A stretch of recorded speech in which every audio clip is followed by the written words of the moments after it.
YouTube comment sections are a funny place. And what I mean by funny is fucking awful on, you know, the vast majority of it. My ones are never too bad.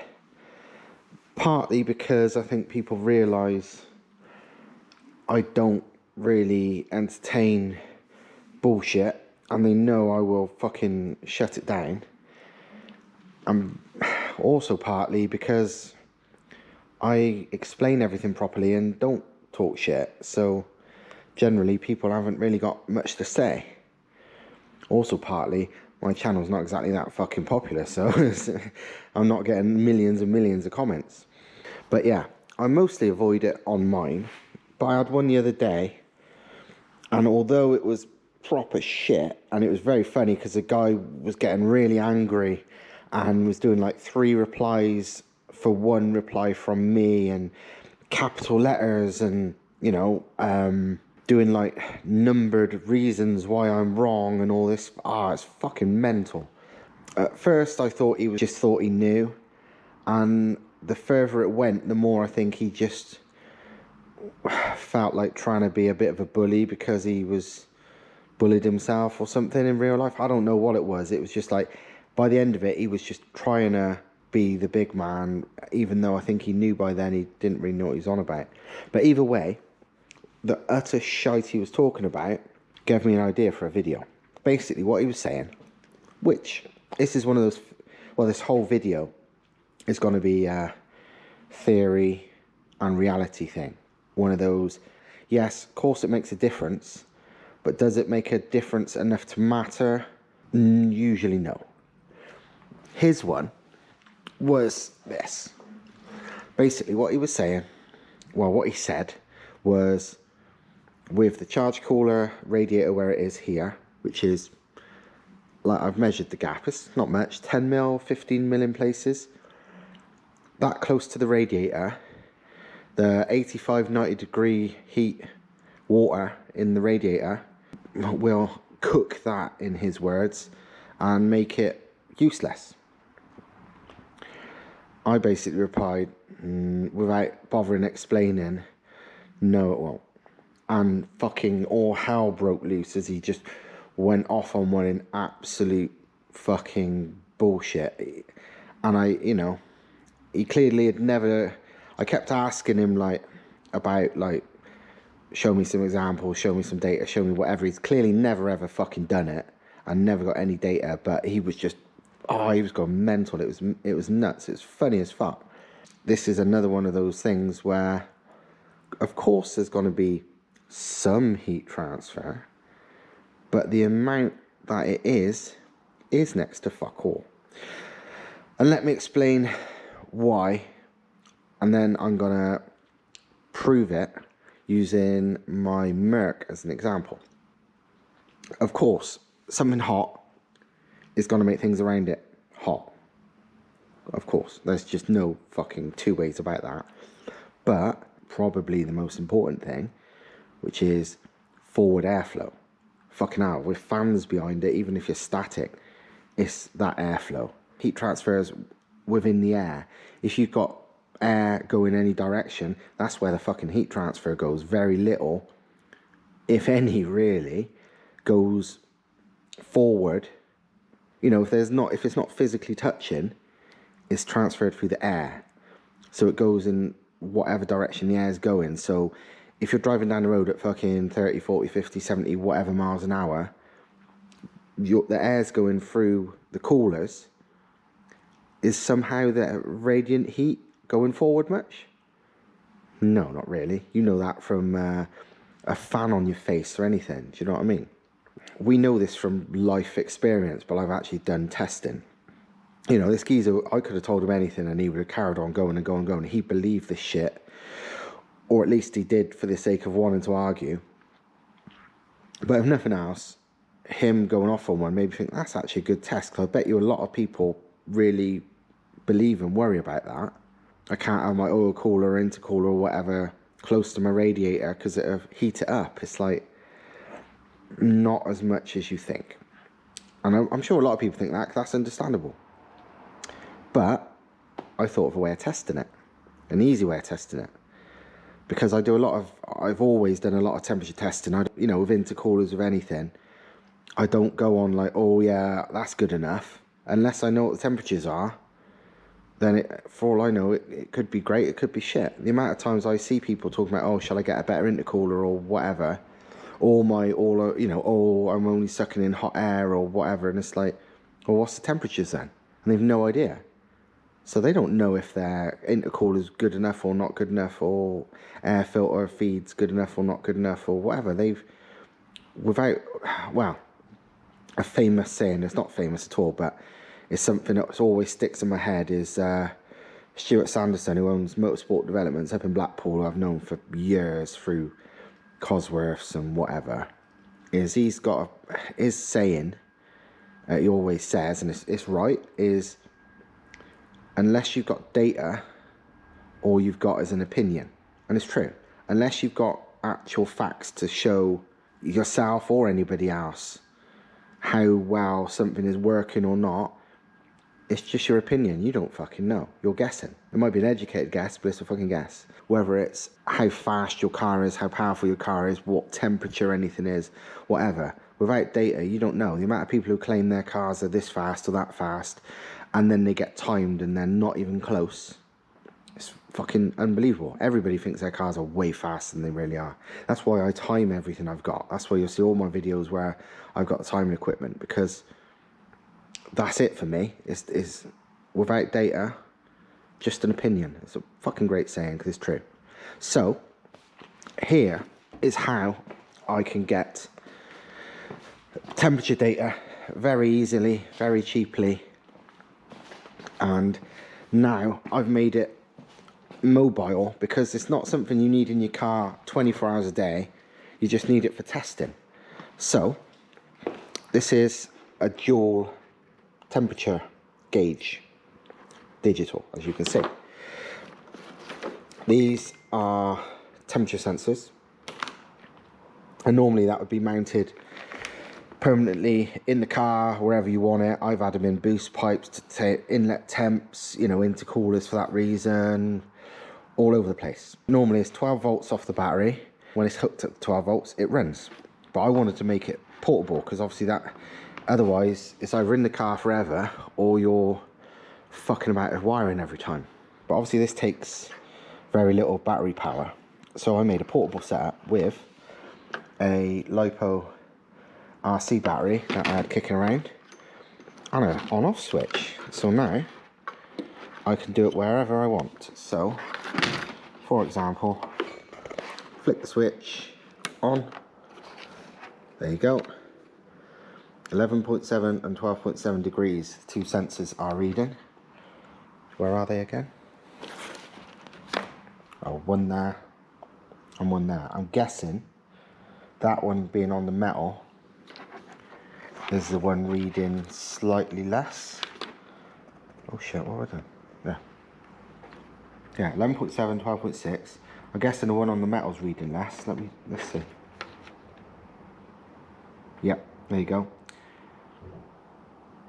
Because the one on the plastic, look, it's not radiating heat or cold in this example as easy as the metal was.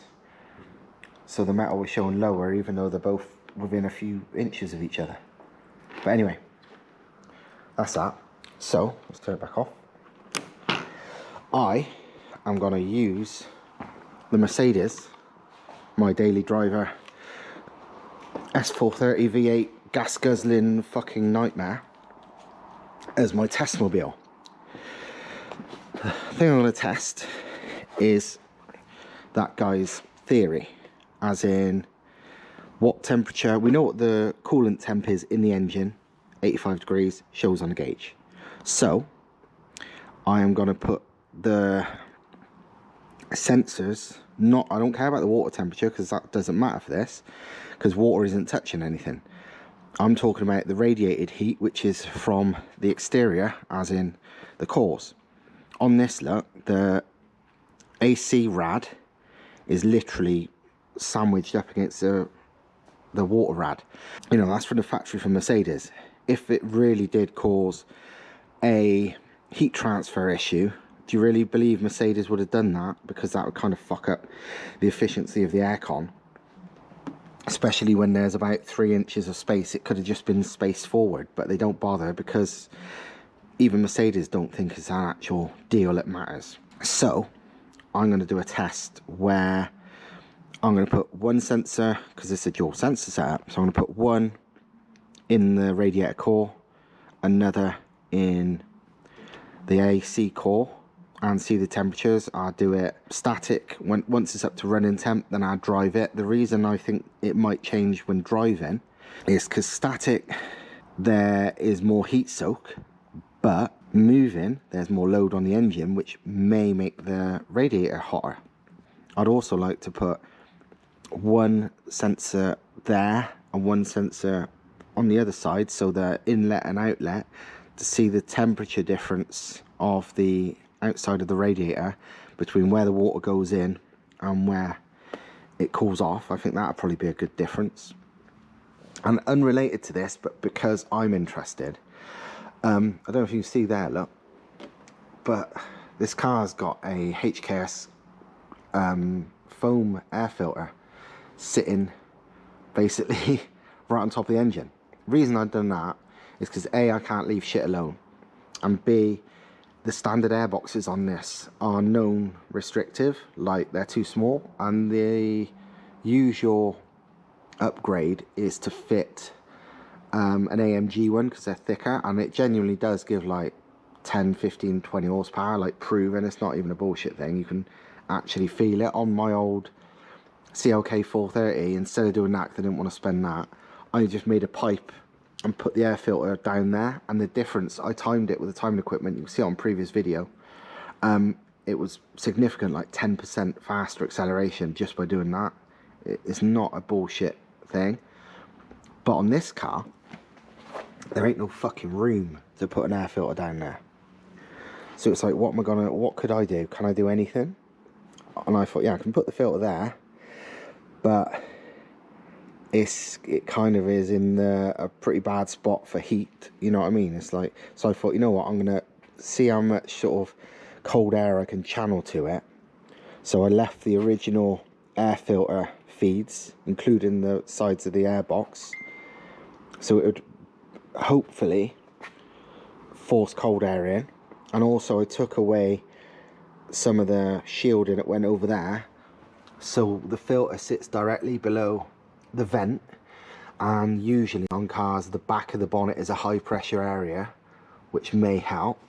It's certainly no slower. Sometimes I think it's faster. I don't really know. It hasn't, I don't think it's made as big a difference as it did on my CLK, but I would like to see some data. So as long as I've got time in this video and my batteries don't all run out, I'm going to also put one of the sensors like on the start of the duct, and one of them literally poking the fucking through the sponge of the air filter, and see what the temperatures are saying there too. So yes, here we go. So for this first test, I put the one sensor right in the middle of the aircon rad, and I was lacking room to put the one into the radiator, so I thought, well, what's a worst case scenario test?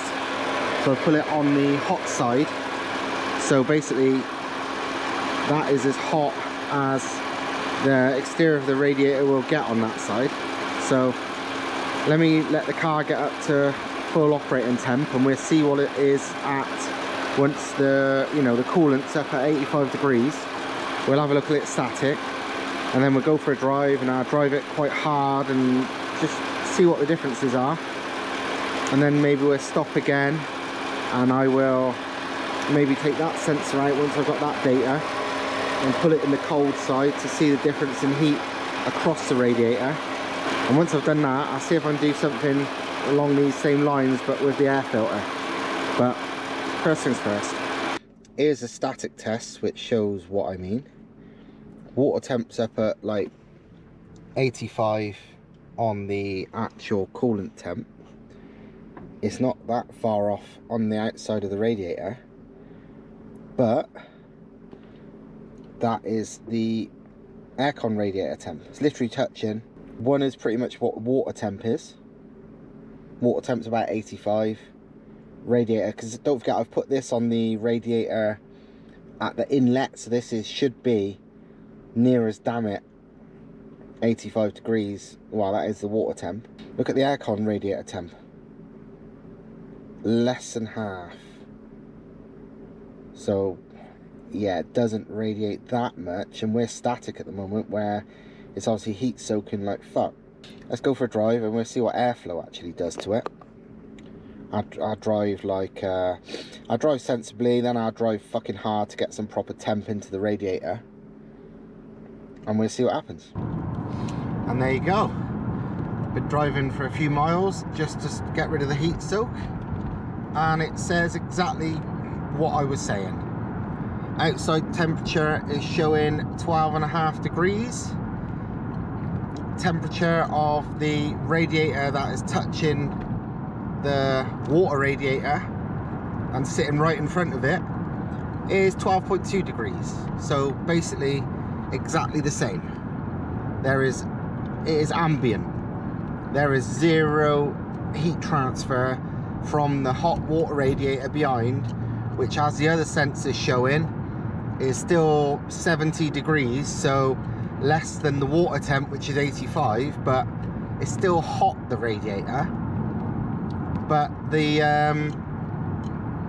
radiator in front, which would be your intercooler, your oil cooler, your charge cooler radiator, whatever you fitted in front of it, is ambient. Look, 12 degrees, 11.7 now, because obviously the car outside temperature gauge goes in like half a degree increments. So yeah, exactly the same, ambient.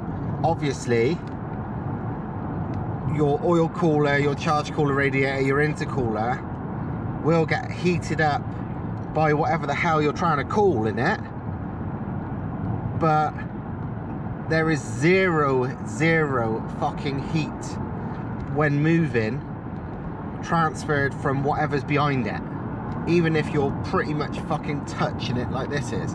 And most setups are, you know, 5, 10, 15, 20 mil at least away from each other. They're very rarely pressed up against it like this is, and even this has got absolutely no fucking heat transfer. As you saw when static, after I left it for ages, there was a bit of heat transfer. I can't remember the numbers now. What was it? 10 above ambient, so next to nothing, not enough to make any real difference. But yeah, damn right there was some heat transfer. You'd expect it to be, but on a roll like this, like normal fucking driving, there's none. The higher speed you get, and bearing in mind I'm only doing like 40-50 mile an hour, not fast. I expect the faster you go, well, what I'm going to do now, I'm going to put my foot down to try and get some heat in the radiator, like a lot of heat in it, you know, really fucking give it some beans and see if it makes any difference. So, because I know just speeding up but not driving any harder will, if anything, help the cooling, because obviously more airflow. But I wonder what really loading it up would do. Yeah, no difference. Even like nailing it up to well over 3 figures on my private test track, exactly the same. 12.5 ambient, 12.7, and the coolant temp, well, the radiator temp is, if anything, slightly lower. So yeah, myth busted. Hopefully you've learned something from this, and what you've learned is don't worry about the thing in front getting heated up by the radiator, because it honestly makes fuck all difference. If it is behind, yeah, I can understand that, because the air's flowing backwards, so you're only hitting it with hot air. But something in front of your water radiator, fuck off. It don't make any difference, as this proves. Look, still 12.5 and 12.5. Right, I know these are kind of the wrong colors, but I'm not changing it again just to sort some of this OCD out. But now the blue one is still in the same place, so that is on the radiator like pushed right in the core on the radiator inlet side. The red one, which should be the other way around, but whatever, the red one is right near, well, it's on the outlet side, not that near the actual outlet pipe, but near enough. So this is sitting here static, and as you can see, one is 85, is pretty much near as fucking, well, you may as well call that, well, there you go, 85. You can call that water temp, which is quite surprising, really. I kind of thought it would be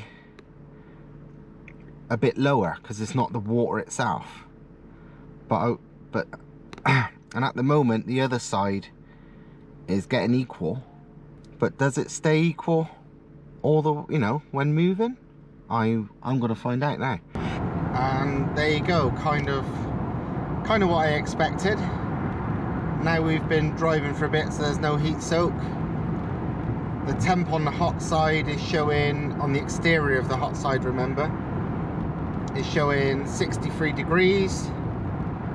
The temp on the cold side exterior is only about 10 above ambient, slightly less than 10 above ambient. It's showing us 13.5 degrees, and it's only 22 on the cold side exterior.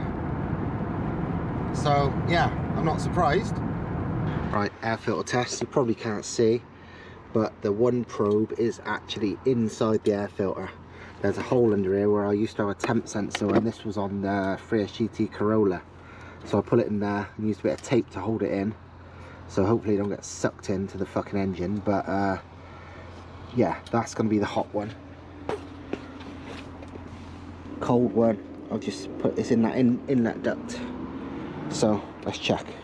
Well, this is where we are static, and weirdly, maybe it's because that inlet duct is actually right next to the water radiator, the inlet duct temp is going up, and obviously the air filter temp is going up too, because that's sitting right on top of the fucking inlet manifold. That's terrible.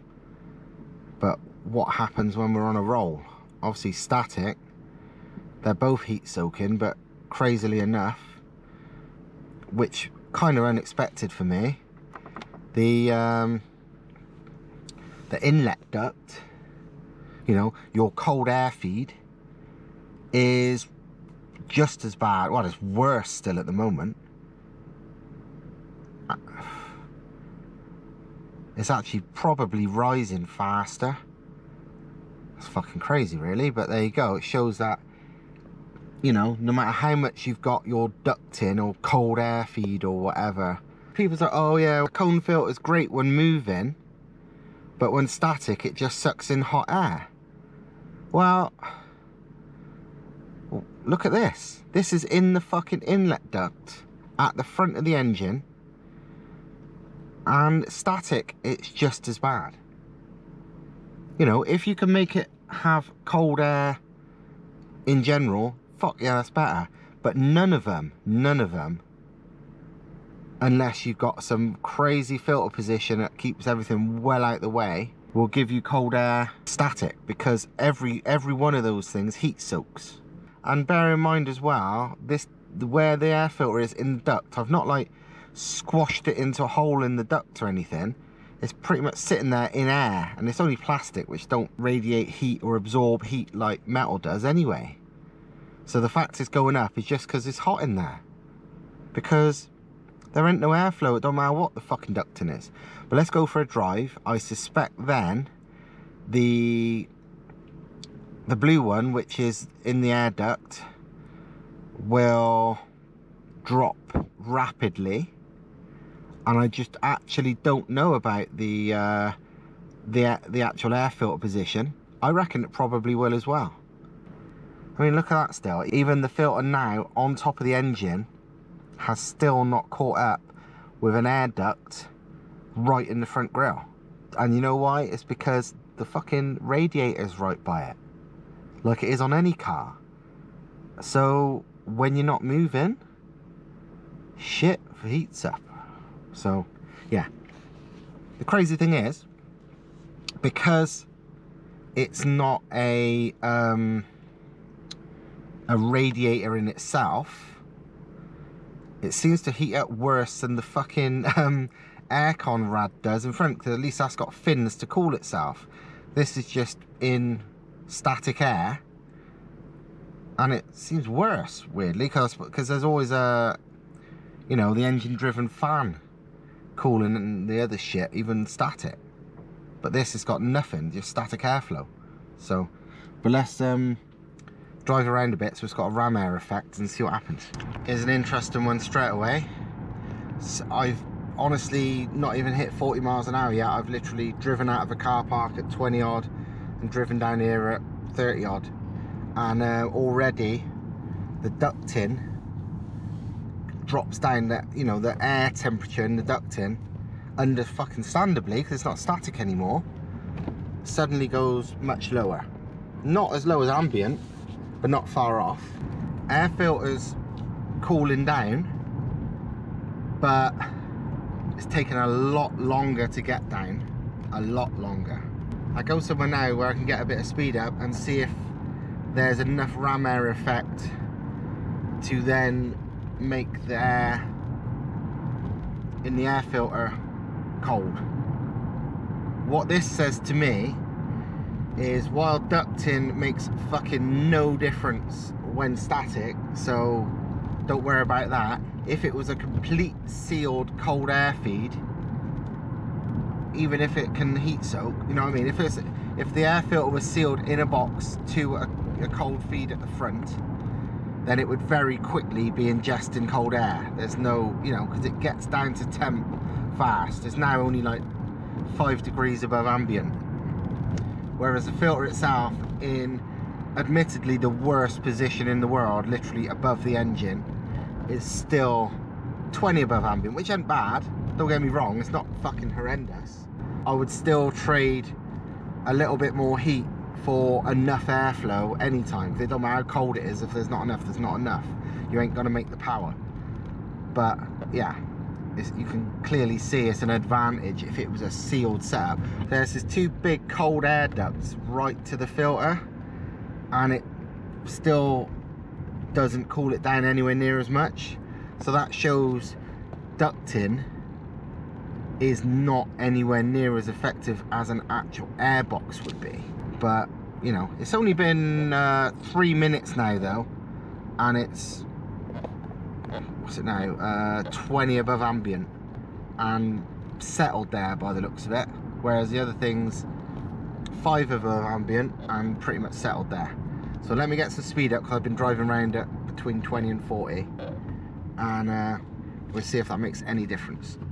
Well, driving at speed makes the air inlet ducting temp only a couple of degrees above ambient, which pottering around does it, just any airflow does it, which is good. But even at speed, the one above the air filter above the engine, still higher, not loads high, but still higher. And if anything, a little bit of acceleration a minute ago made it go up even higher. Let me see if it'll do it again on camera.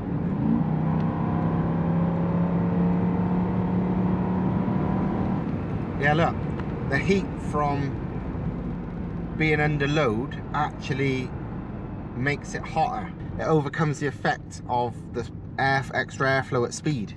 This testing shown me a cold air feed, a sealed cold air feed, is more important than I thought. And it's also kind of shown me a non-sealed cold air feed is fucking pointless. But let me look at this. See the temps going down in the filter because we're cruising at speed. It's still hotter than the ducting, of course, but it's going down. But watch if I load it up.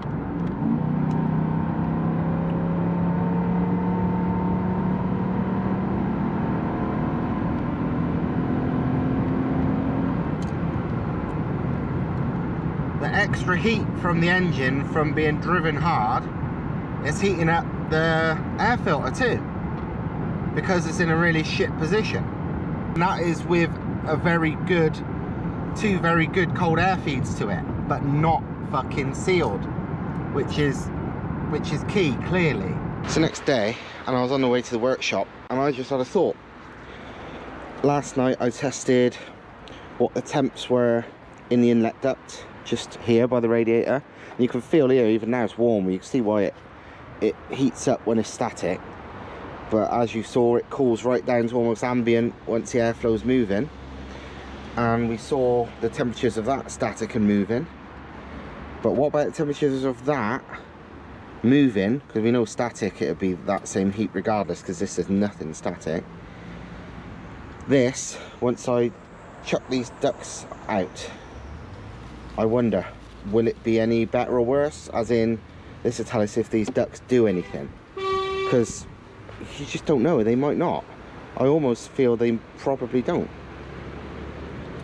Let's rip them off and find out.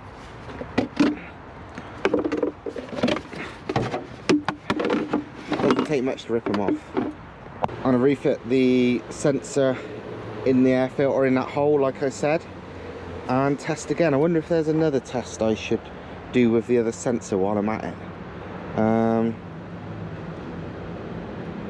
I'll tell you what I'm going to do as well. I'm going to put a second sensor just in an open space like there in the engine bay, because that's a common place where people put air filters, because that's obviously the shit place. Let's put it in a fairly common place, see how hot that is. I'm pretty sure I did this test on Mark's RX-7 and my Volvo as well, but I may as well do it as part of this test. Red one's in probably the coolest place in the engine bay when there's moving airflow through it. Bottom one is definitely in the hottest place, right on top of the engine, on top of the inlet manifold really. And there's only like 5 degrees in it, not even 5 degrees by the looks of it. 53 and 56.5. So yeah, for heat soak it doesn't matter a toss where your filter is. It's purely about what happens when it's moving. Well, this is interesting. Temperature is pretty much the same as last night, very slightly warmer by a degree or so, but the air filter, which is now the blue one, is hotter without the ducting, which is kind of unsurprising. But as you can also see, behind the headlight with no ducting is cooler. Not as cool as ambient, but only 10 above it. 10 above ambient is not bad at all. So if you ain't got room for a gigantic airbox, and most people haven't, just chuck it behind your headlight and it's actually not a bad place, because the air seems to, no matter where you are in the engine bay, move backwards. So as long as you're near the front, it's not too bad. Because look, that's I know it's not huge, but it's cooler at the front than it is at the back. But at the same time, even in the worst place imaginable, pretty much on top of the inlet manifold where my filter is, it's only 15 above ambient. It's not the worst thing in the world. That's less of a performance drop than a restrictive air filter.